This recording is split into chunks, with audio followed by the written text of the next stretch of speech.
काही दिवसांपूर्वी पुणे विद्यापीठातील वसतिगृहामध्ये एका विद्यार्थ्याकडे गांजा आढळून आला।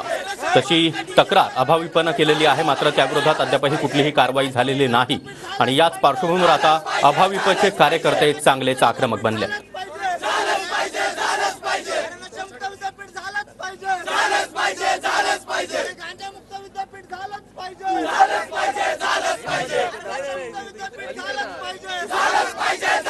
आणि या संदर्भात अधिक माहिती देण्यासाठी आमचे प्रतिनिधी अभिजित पोते सध्या आपल्या सोबत आहेत। अभिजित, गेल्या काही दिवसांपासून गांजा सापडल्यामुळे अभाविप आक्रमक बनलेली आहे आणि आज पुन्हा एकदा जोरदार आंदोलन। सागर, पुणे विद्यापीठात पुन्हा एकदा अखिल भारतीय विद्यार्थी परिषदेनं आंदोलन जे आहे ते सुरू केलेलं पाहायला मिळतंय। आता आपण पाहतोय की विद्यार्थ्यांना गेटवर पोलिसांकडून रोखण्यात आलेलं आहे। खरं तर काही दिवसापूर्वी सावित्रीबाई फुले विद्यापीठात काही प्रमाणात गांजा जे आहे तो सापडला होता आणि त्या